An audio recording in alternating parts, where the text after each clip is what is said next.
Queridos amigos, buenos días. Arrancamos este día jueves 31 de julio del año 2025, continuando con el estudio que venimos desarrollando sobre el libro del profeta Isaías, un texto que a todas luces es infinitamente rico en teología, en formación y hasta en historia. Bienvenidos.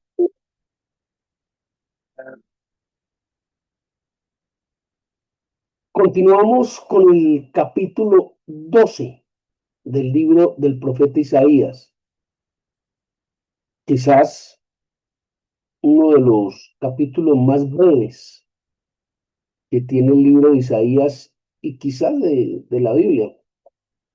Es un capítulo que dispone solamente de 6 versículos, realmente pequeño, realmente breve, de una riqueza, de un abundante, de un provechoso que hágame el favor. Este capítulo 12 básicamente se podría resumir como una acción de gracias, como un proceso de alabanza, de adoración a Dios. Pero una alabanza y una adoración que se muestra desde dos ópticas.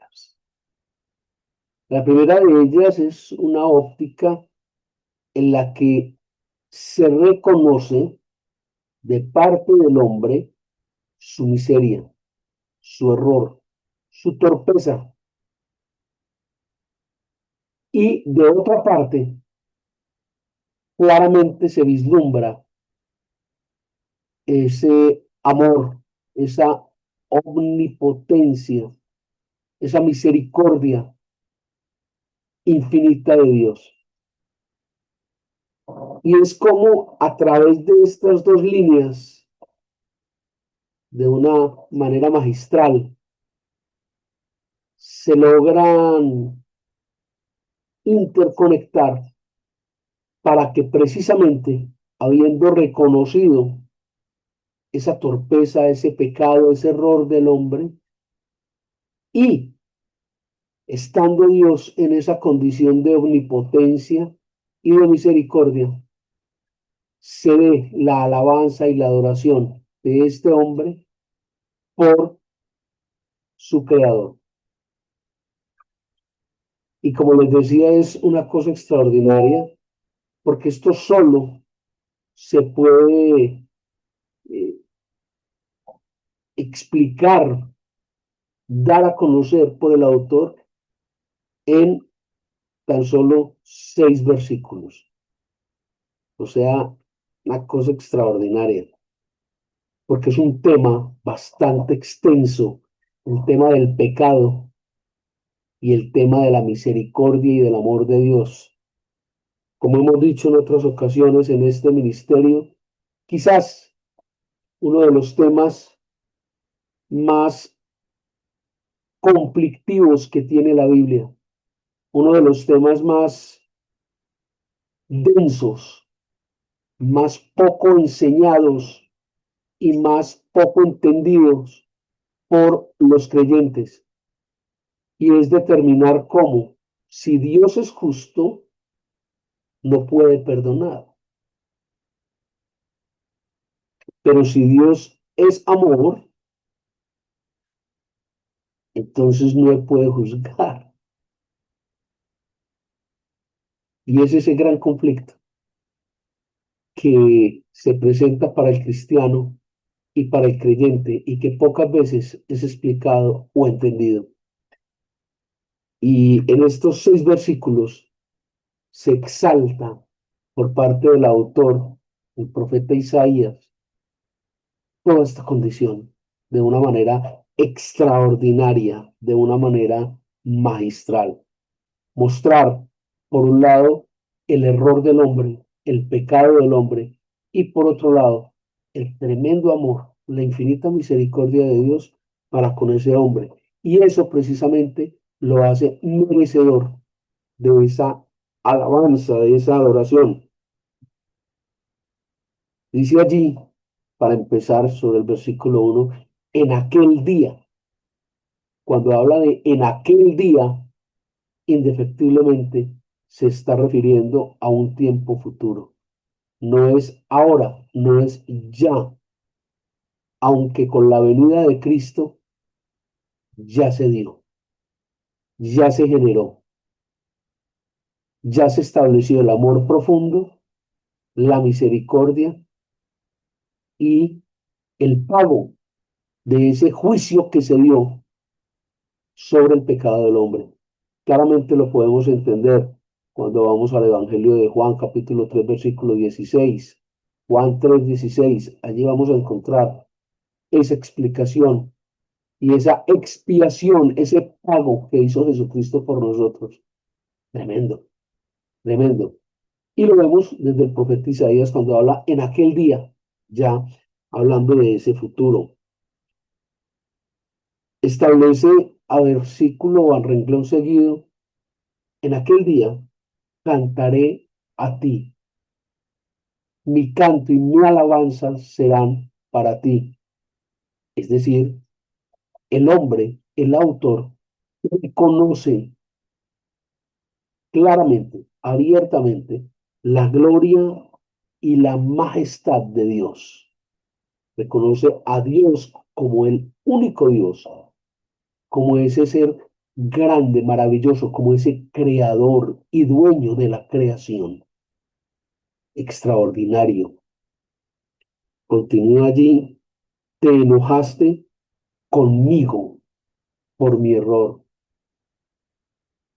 Básicamente lo que está haciendo el autor, y en este caso el nombre del hombre, es reconozco mi error y mi equivocación. En otras palabras, reconozco mi pecado. Te enojaste conmigo y te enojaste por mi error, te enojaste por mi pecado. O sea, reconozco mi falta fundamental.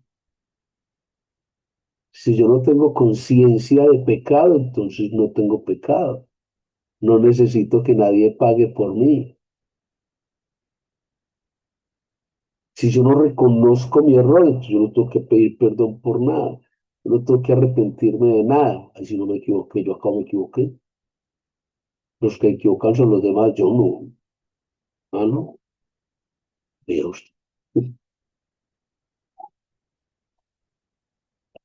Dice, allí en el desarrollo de la temática, dice, tu indignación se apartó de mí. Tú eres grande, eres Dios Todopoderoso. Yo soy un pecador, yo reconozco mi pecado. Y aún así, tu indignación se apartó de mí. Miren cómo todo este proceso hilado, meticulosamente, va describiendo en cada elemento de cada versículo el reflejo de esa condición que explicábamos hace un momento en la introducción. Todo el proceso de reconocerlo es sencillamente extraordinario. Ya sobre el versículo 3 hacia la mitad, establece el autor, Dios, salvación mía. El hombre en su pecado, en su condición de pecador, reconoce que el único elemento que puede brindarle esa salvación es Dios. No hay otro. Es únicamente Dios. Y aquí vale la pena hacer un paréntesis muy grande, porque hay dentro de nuestra cultura, dentro de nuestra idiosincrasia, dos frases que son, dentro de este contexto, absolutamente desastrosas, vulgares, antibíblicas y anticristianas. Una de ellas estableció a través de la Iglesia Católica Romana, y repito, es un adagio, es un refrán, es algo que se escucha con mucha frecuencia en los católicos romanos. Y es la famosa frase de que el que reza y peca empata. Venga, usted no empata. Si usted peca y reza conscientemente, el hecho de que usted peque conscientemente ya lo condenó, pues por más que rece ahí no va a pasar nada, no va a pasar absolutamente nada. Y la Biblia es muy clara en eso. No todo aquel que me dice Señor, Señor, entrará en el reino de los cielos. No creáis pues que por sus muchas palabrerías y repeticiones serán escuchados. Ojo. Y la otra es incluso más delicada, sea de algunos cristianos o protestantes o lo quieran llamar, donde también es una frase, es una que se nota y se ve con alguna frecuencia, la he escuchado en varias ocasiones y de varios creyentes o cristianos, que dicen Dios rechaza el pecado, pero ama al pecador. Eso no es verdad. La Biblia dice, y a lo largo de los 66 libros, claramente, que Dios rechaza, condena el pecado y al pecador. Al pecador. Entonces, ojo que Dios no ama al pecador. O sea, no confunda Alberto Lleras Camargo con que amargo que te pelleras Alberto. Son dos cosas muy distintas. Ten mucho cuidado con eso. No confunda eso con la cita bíblica que establecíamos hace un momento. Juan 3:16, de tal manera amó Dios al mundo que envió a su Hijo unigénito para que todo aquel que en él crea no se pierda, mas tenga vida eterna. Eso quiere decir que potencialmente Jesucristo murió por todos los hombres. Sí, claro, todo aquel que crea en él, lo acepte, no se pierde, tiene vida eterna, potencialmente. Pero efectivamente, muy son los que atienden, escuchan este llamado y dejan el pecado de lado. Nueva criatura soy, por cuanto muchos son los llamados y pocos los elegidos. Entonces, venga que hay que tener cuidado con ese elemento de que Dios es salvación mía y entenderlo dentro del concepto. Es decir, el que reza y peca no empata, se condena. Y Dios rechaza el pecado y al pecador. Hay que tener cuidado con estas frases, que estas frases poco a poco se van volviendo paisaje y parte de la Biblia. El verbo y gracia, el famoso, eh, la cita bíblica, el versículo bíblico que no está en la Biblia, ayúdate que yo te ayudaré. Eso es absurdo. Si yo no necesito a Dios, si yo me ayudo para que otro me ayude, entonces yo me ayudo solito, no necesito a nadie más. Yo tengo que hacer, y la salvación no es por obras, es por fe. Entonces, como me decían a mí ahora por la mañana, despierte, despierte, que ya es hora. Ah, despierte, como es verdad, ayúdate que yo te ayudaré. La Biblia no dice eso en ninguna parte, ni tampoco dice el que peque y reza empata, así como tampoco dice que Dios ama al pecado, al pecador, pero rechaza al pecador. Eso no está en la Biblia. Y como les digo, son planteamientos muy contrarios a la verdadera y real doctrina de la Biblia. Donde hay pecado, Dios no puede estar, no puede estar donde hay pecado. porque Dios es amor y pureza en sí y justicia. Entonces fue esa de pronto la razón de, Padre mío, ¿por qué me has abandonado en la cruz? Pero Jesucristo cargó con todo el pecado de la humanidad. Y donde está el pecado, no puede estar Dios. Tremendo.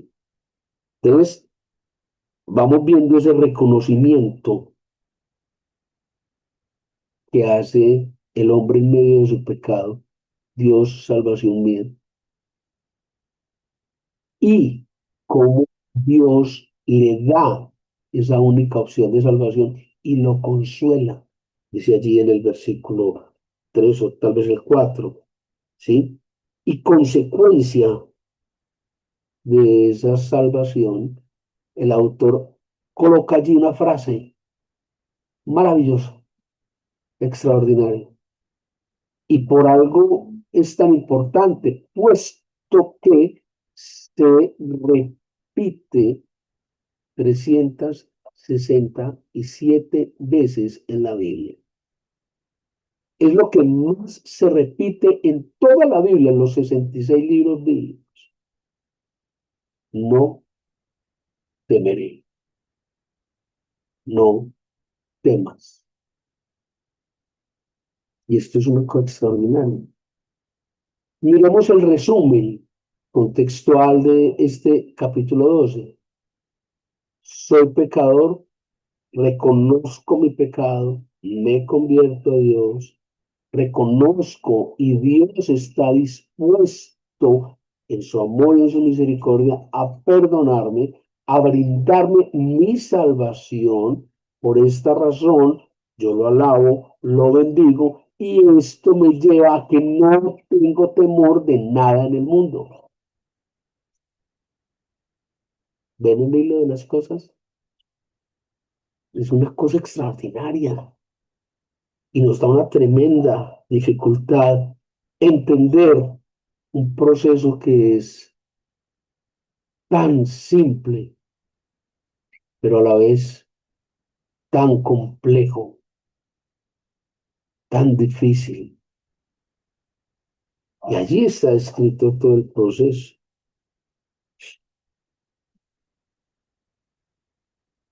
Y dentro de todo este libro, dentro de todo este proceso, dentro de todo este capítulo, ya para ir cerrando, el autor dice allí, Dios es fuente de mi salvación. Dios es fuente de mi salvación. Eso quiere decir que la salvación es personal, intransferible. No hay absolutamente nada que yo pueda hacer por otra persona para que se haga salva. Yo soy el que tengo que reconocer que mi salvación viene de Cristo a través de la propiciación de Dios. Yo no puedo hacer absolutamente nada por la salvación de mi papá, de mi mamá, de mi hija, de mi esposo, de mi esposa, no puedo hacer nada. Lo único que puedo hacer es orar para que ellos aterricen y acepten el proceso. Yo no puedo hacer nada más. Yo no puedo entregar mi salvación por la del otro. El otro se tiene que dar cuenta de que está pecando, se está equivocando y de que su única fuente de salvación es Cristo, que es, repito, la propiciación hecha por Dios.